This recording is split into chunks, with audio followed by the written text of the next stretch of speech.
The U.S. Navy is warning of retaliatory strikes from the Iran-backed Houthi group. This comes after the U.S. and coalition forces launched strikes in Yemen. They hit over 60 targets and more than a dozen sites. The military response follows 27 Houthi attacks in the Red Sea since November, putting the global and U.S. economies at risk. Houthi leaders say they've been targeting ships to support Palestinians during the war between Israel and Hamas. Charlie D'Agata leads off our coverage from Tel Aviv. Repeated ultimatums gave way to military action overnight as F-18 fighter jets and support aircraft led the way in a bombing campaign against Iranian-backed Houthi militants, including the use of U.S. warships and a submarine.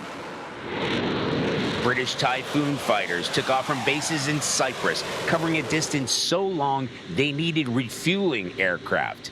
Cockpit footage is said to show airstrikes aimed at degrading Houthi capabilities and weapons stocks. U.S. military officials say more than 150 precision-guided munitions struck over 60 targets at nearly 30 locations, including command centers, missile and drone launch sites, and air defense systems. Today in Yemen, thousands of demonstrators turned out in the capital, burning U.S. flags and chanting, "God is great, death to America, death to Israel." Houthi leaders have already said American aggression will not go unpunished and that attacks in the Red Sea will continue. U.S. and U.K. forces launched a massive air and sea assault in reaction to dozens of attacks by militants on Red Sea targets since November, undeterred by warnings there would be consequences.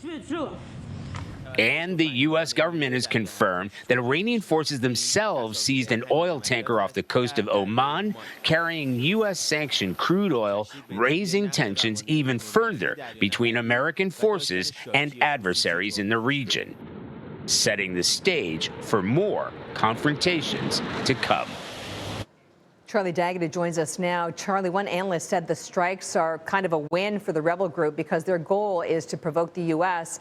and draw us into the conflict. Your thoughts? Well, Catherine, on one level, it's self-evident that that has already happened. And this is pretty significant. 150 guided munitions fired at Houthi targets inside Yemen. I think the question now will be whether the Houthis are going to strike back and retaliate as they said they would. There's one ballistic missile that was sent into those Red Sea shipping lanes today. President Biden has said if those attacks continue, that there will be more strikes. So the question is whether this is going to be a sort of prolonged and protracted conflict with Houthis at a time where there are huge U.S. military assets, both in the Red Sea and the Mediterranean, in support of what's happening here in the conflict in Gaza in support of Israel. The other question, of course, is we know that the Houthis are in association with the Iranians. We don't know to which degree the Houthis are being directed by Iran, or whether this is going to escalate the situation here, and whether that may have a relationship to a much more pressing situation here in Israel itself, and that's Iranian-backed Hezbollah. And we've seen a lot of activity in the north. So if those two things are related, then this will be a significant escalation forward. Catherine? Charlie D'Agata reporting in Tel Aviv. Thank you.